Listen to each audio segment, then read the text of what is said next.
Late Night Health continues with our good friend, Dr. Christine Horner, who a number of years ago saw the light and went from allopathic medicine to alternative health practices.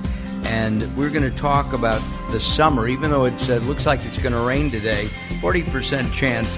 We're going to talk to her about bugs and sunburn and heat rashes, all of that kind of stuff. Christine, welcome back to Late Night Health. It's been too long.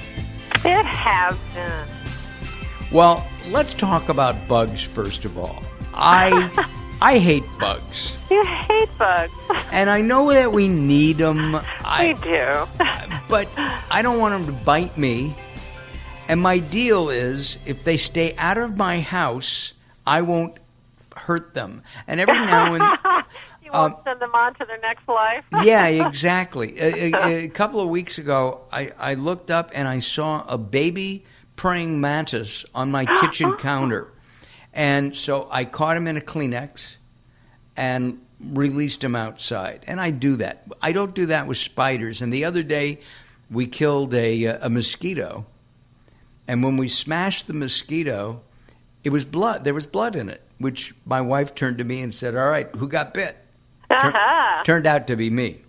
Oh yeah, and you've met Carol. You know, she's the bug killer in the family. All right. She may be tiny, but she is powerful. Well, there's some simple things that you can do that are non-toxic, because in conventional medicine they say put on the products that have DEET in it. Right. Well, as it turns out, DEET is actually a neurotoxin, and it gets absorbed into your skin and goes and causes damages to your nerves. So you really don't want to use DEET.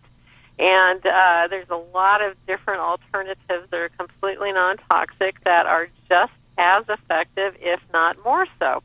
So, for instance, the oil of lemon eucalyptus is a common one that can be exchanged for DEET. And catnip oil, which is one of my favorite ones. I started using that a few years ago. And as it turns out, there's some research that shows that when they compared it to DEET, it was actually 10 times more effective at repelling the mosquitoes than DEET was. So this is where you're saying, hey, these natural things probably don't work as well. I should still slather myself up in DEET. And it's like, no, you don't have to do that. And I have this personal story where I was hiking in Lake Tahoe a number of years ago, and with a friend. And so we came up over the mountains, and we saw this lake there, and there was some strange, dark cloud over the lake. We were like, what's that? So we hiked down there. Now, neither one of us had toxic DEET on. We had, some lemon grass, which is another, alternative, citronella, which most people have heard of because there's the citronella candles, but you got to make sure that those are non-toxic ones as well. Right. So we had like essential oils like that on, and no DEET. And so both of us hiked down there. We're looking at the lake. We're right around all those mosquitoes. Not one bite. Wow. That's amazing. And, of course, you were listening to K Tahoe at the same time, because that's Daryl's radio station up in Lake Tahoe, where we are proud to be on the air there. That's great. One of the things about all these things is that some of them smell. I mean, DEET smells. There's an odor that's to it. Part of the reason that it repels. The main reason it repels the mosquitoes is not the neurotoxin; it's the smell. So the bugs don't like the smell of it. So actually, that's very true, and that's the mechanism in which you're deterring the bugs is by how you smell. Well, but I don't like the smell of citronella. Okay, well, you got catnip oil, you got lemon of eucalyptus. There's many different things that you can use. And here's an even kind of cool innovation where they have these wristbands that emit this subliminal, so you can't, you can't hear it, but as a sound, and it actually is a sound that mimics the wing beats of the male mosquito, because only the female mosquitoes bite, and so they find the male mosquito wing beats irritating. Interesting. Now, we can come up with all sorts of jokes on that one, but yes, we can, but we won't. This is a wristband that, can help to deter the bugs, that way.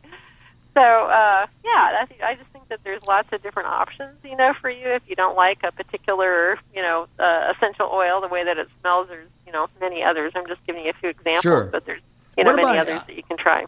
What about lavender? Does that do anything? I shave with lavender. I don't think that one is effective for mosquitoes. So, all right. But it is for, causing your stress levels to go down.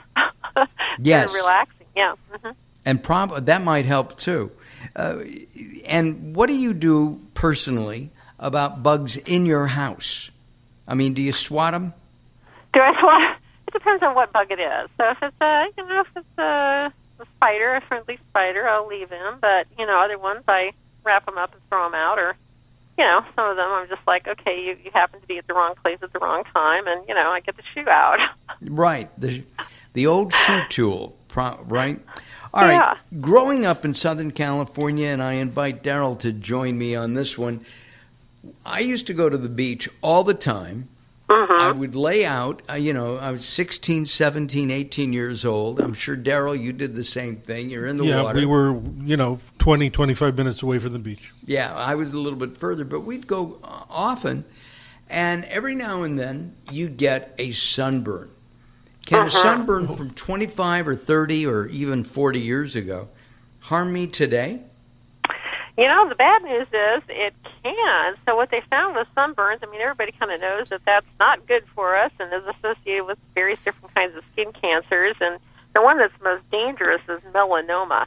It's only less than 1% of the total amount of skin cancers, but melanoma is the most deadly one. It can spread to other areas of the body and end up killing you. And what the research shows is that if you've had 5 sunburns in your lifetime, just 5, that it doubles your risk of getting a melanoma. Oh, my. I've had 5 in a week. Yeah. Yeah. Well, here's what you want to do. Of course, we tell people to slather themselves in sunblock, but of course, as most conventional products are, it's been found to have some chemicals in it that are actually toxic, and certain ones that can actually increase your risk of developing skin cancer. PBA. So parabens, phthalates, oxybenzone is another one, retinol palmitate. Those are kind of the ones. If you go to the Environmental Working Group, which is EWG.org, so their website, they did this huge document in there where they went through all the various different sunscreens, and they tell you which ones have the toxic chemicals and you shouldn't use, and the ones that are, considered safe. So using kind of a mineral, based thing like zinc is always a safe, bet to do. But like I said, if you go to that website, EWG.org, you'll find everything that you'd want to know about that. And believe it or not, your diet and supplements can actually lower your risk of getting a sunburn. So they have protective effects. So things like dark chocolate, green tea, apples, pomegranates, things that are plants that are high in antioxidants called polyphenols have been shown to make you more resistant to getting a sunburn. Omega-3 fatty acids, can be beneficial too, as well as some of the common vitamins like A, C, D, and E. And then one antioxidant that is kind of considered a master one because it is really good for your skin. It is both water-soluble and lipid-soluble, and it's called alpha-lipoic acid. And that one is really good for its anti-inflammatory and antioxidant effects. Your background is as a plastic surgeon. That's your training. So skin is obviously very important to a plastic surgeon. You're not a dermatologist, but you still work on the skin, or you did, right?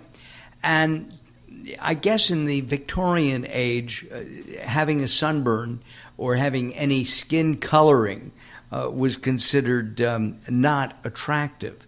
But even though for the last 30 years plus, we've been told stay out of the sun, we need to have some sun because of vitamin D, right? That's correct. Yeah, vitamin D. So now, we love to retract ourselves. We make statements and then retract them. So, yeah, exactly. So now they say you should actually, during midday, when we said go out, is when you should go out for 20, 30 minutes or so is in order to manufacture vitamin D in your skin, which vitamin D levels, if they are in therapeutic, then they actually lower your risk of getting skin cancer. So, want to get some sun, absolutely, for the vitamin D manufacturing, but you don't want to overdo it. So you just have to be kind of careful with it. But you don't want to do it at noon when the sun is at its apex, do you? Well, now they're saying sometime between 10 and 2 is when you get the best, Wow. manufacturing of the vitamin D. So, like I said, getting maybe 20, 30 minutes, out like that a day would be considered optimal. And is that with or without sunscreen? Without sunscreen. Amazing. It is amazing. And then the other thing that, I was noticing my legs the other day, they're very white because I stay out of the sun. Mm-hmm. And I've decided that they look like old man legs. No comment from the peanut gallery, Daryl, please. Okay. I wasn't looking. Oh, okay, thanks. Well, you saw me yesterday in a pair of shorts. I wasn't. You wasn't I looking. couldn't tell you. You couldn't tell me. Is there a way of getting some color in your skin naturally, either through exposure to sunlight that's safe, or taking some kind of supplement? Yeah. Well, like I said, going out for 20 minutes at a time, that kind of thing, and kind of gradually building it would be the right thing to do. Yeah. And without any sunscreen, though? Without any sunscreen, yeah. What if you have a tendency to make skin pre-cancer cells? Well, all this stuff is individual. So, like, if you have, or if you're super light and you just burn, you've got, obviously, you can't be out that long. So you have to, kind of do it individually. Let's talk about something that you don't have an issue with. Sure. Hot flashes. No, I do not have hot flashes. That's right. Yet. But, for women who have hot flashes in the summertime, it gets way worse. Whenever they're hot, it can really aggravate things. So, one of my messages with this is do not run to your OBGYN and go on hormone replacement therapy, because the research shows that there's a lot of different serious health consequences that can be associated with it, from increasing your risk to breast cancer and uterine cancer and heart attacks and strokes and things. But there is a better solution. I'm the better solution person right here. Yeah. Non-toxic. So there's a number of herbs and plant-based products that actually are very effective at helping to take away menopausal symptoms. And one of them, for example, is called Relazin, Relizen. And Relazin is from Sweden. They make it from these flowers that look like yellow daisies, and it's been used in Europe for about 15 years. It just came to this country about 3 years ago. But what I've been really impressed with is that they've studied it with the same rigors that you do with a pharmaceutical medication, double-blinded, placebo-controlled studies, and found that Relazin is very effective at helping to not only reduce hot flashes, but also mood swings and sleep disturbances and night sweats, and they found that it didn't actually have any side effects, to it. So they compared it against the placebo, and it was basically the same as the sugar pill. Well, so it's perfectly safe. We're going to be talking about prostate issues with Dr. David Foreman shortly, and we'll be mentioning the fact that there's a product called Krilla for menopause. And that I guess I'm one of the spokespeople for. So we'll, it's another thing to talk about. Listen, Christine, we are out of time. We'll do this again very soon.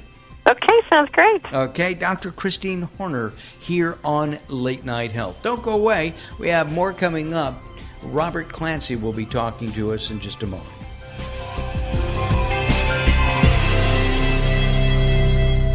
The show continues in a moment. Welcome to Guide to the Soul. This is Robert Clancy. Balance in life isn't about making everything equal. It's about sharing equal parts of your heart for each area of your life. Many people seem to struggle with bringing their life into balance.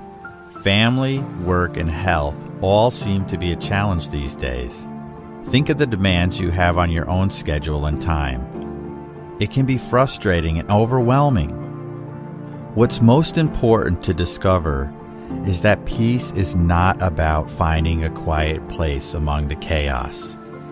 Peace is about listening for the divine whispers of love amidst this turmoil.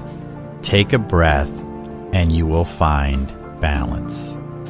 For more inspiration from Robert Clancy, visit guidetothesoul.com or go to the Moments with Robert page on latenighthealth.com. Attention users of the blood-thinning drug Xarelto. If you took the drug Xarelto and experienced complications such as cerebral hemorrhage, gastrointestinal bleeding or other internal bleeding, or if a loved one has died after taking Xarelto, you may be eligible to get a cash award for your suffering. Call the Xarelto Help Hotline now at 1-800-264-3150. That's 800-264-3150. To qualify for a cash settlement, you must file a claim before the deadline, so don't miss your opportunity for a cash settlement. Call 800-264-3150 now for a free, no-obligation consultation. Our call center is open 24/7. So if you took the drug Xarelto and experienced cerebral hemorrhage, gastrointestinal bleeding, or other internal bleeding, or if a loved one has died after taking Xarelto, call the Xarelto Help Hotline now at 800-264-3150, 800-264-3150. That's 800-264-3150.